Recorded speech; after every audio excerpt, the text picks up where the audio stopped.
I think I haven't made a new memory since high school. And I don't mean that in some poetic way. I mean it almost literally. If you sat me down right now and asked me for a story about myself, a real one with people in it and a place, and something that actually happened, every single one I have is from before I turned 18. I counted them once, sitting on my bed at like 2 in the morning, counting stories. Like, that's a normal thing for a person to do. I got to four,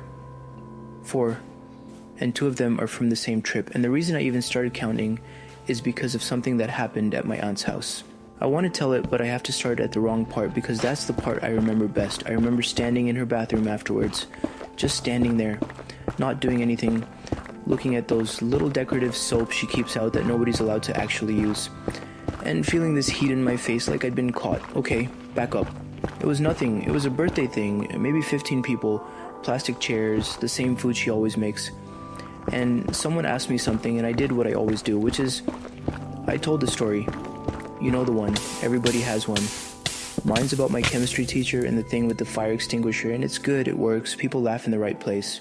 And I'm maybe 4 sentences in, and I look up, and my cousin is mouthing the end of it. Not to be cruel, he wasn't making fun of me, he wasn't even looking at me. He was just along for the ride, the way you are with a song you didn't pick. And then I looked over and my uncle had already started smiling. Before the funny part, he was smiling at the setup. They all knew it, all of them. They'd all heard it before, and they let me tell it anyway because that's what you do for someone you love. That's what got me. Not the embarrassment, the kindness. They were being kind to me about it. And I finished it. I finished the whole thing. I even did the voice I do. And they laughed, and then I got up and went to the bathroom and stood there like I said. Because here's the math I did in there. That story is from when I was 16. I'm 23. So I've been living off 1 week of my life for 7 years. I don't know exactly when the new one stopped. There wasn't a day. Nothing broke, nobody left, nothing bad happened, honestly. It just kind of tapered off.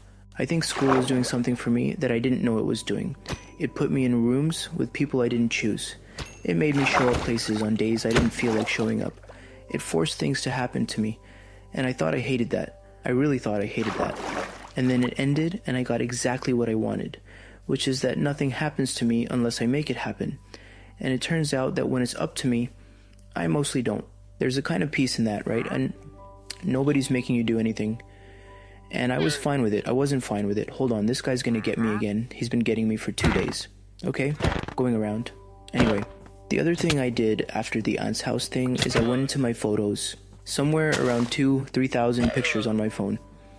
And I scrolled, and it's screenshots, it's memes, it's stuff I saved for later that I never looked at again. It's like 9 photos of the same receipt because I was in a hurry. And then every once in a while there's a face, and most of the faces are old. And the actual gap, the biggest one, was something like 140 days with nothing in it. Not one photo of a person. 4 or 5 months of my life, and there's no evidence I was with anybody. I don't think I was sad during those months. That's what messes with me. I wasn't in some dark place. I was fine. I was fine every single one of those days, and none of them stayed. And then there was the thing with my friend, which is smaller, but honestly it's worse. He calls, we're talking, and he goes, "So, what have you been up to?" And I said, "Not much, same." And he said, "No, but like, actually." And I had nothing. I had absolutely nothing to say to him.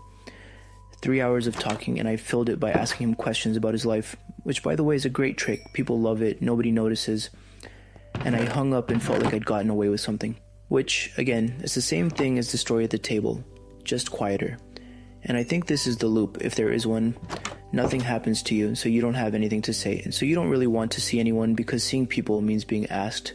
So you stay in, so nothing happens to you. And it doesn't hurt. That's the part I want to be honest about. It's not painful, it's comfortable. It's like 140 comfortable days. I don't have a big answer for that. I don't think there is one. But the thing I keep landing on is memories aren't made out of good days. I used to think that. I thought the reason I don't have new ones is that my life isn't exciting enough or whatever. And that's not it. Memories are made out of days that were different. That's the whole thing. Your head only bothers saving something when it can't file it under a day it already has. And all my days have somewhere to go. They all fit. So I started doing this thing, and it's not really advice. It's just something I noticed. I started trying to put one thing in a day that wasn't in yesterday.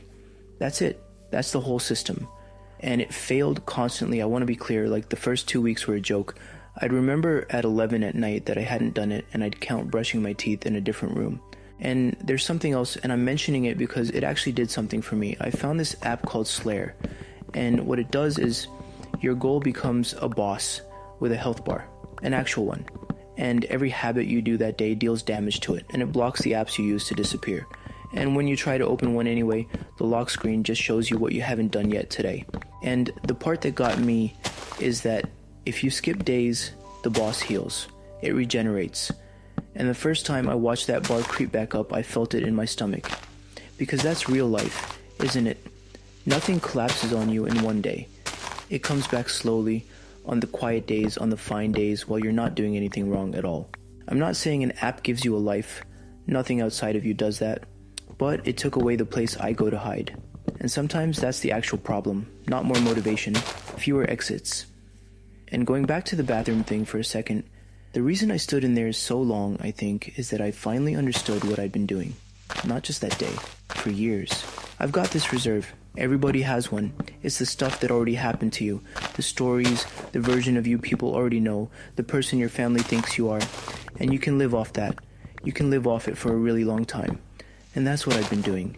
Spending it. Same 4 stories, same table, same voice I do for the funny part. And the whole time I stopped putting anything back in. And a reserve doesn't warn you. That's the thing about a reserve. It doesn't run out with a sound. You just notice one day that your cousin knows the ending, and you do the math, and it's 7 years. I don't know if I'm explaining this right.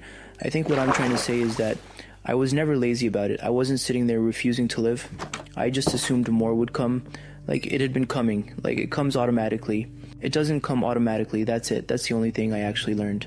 And I know how that sounds, coming from someone whose big achievement this month is doing one thing differently than yesterday. It's small. It's embarrassing how small it is. But I've got 2 new stories now. They're bad stories. They're not funny. Nobody's going to mouth the ending. But they're from this year. And I'd rather have a bad story from this year than a great one from when I was 16. And listen, if you're sitting there doing your own count right now and it's coming out low, that's okay. It's okay that it took this long to notice. Everybody's living off something. You just have to start putting things back in. Anyway, that's it. Subscribe if this was your kind of thing.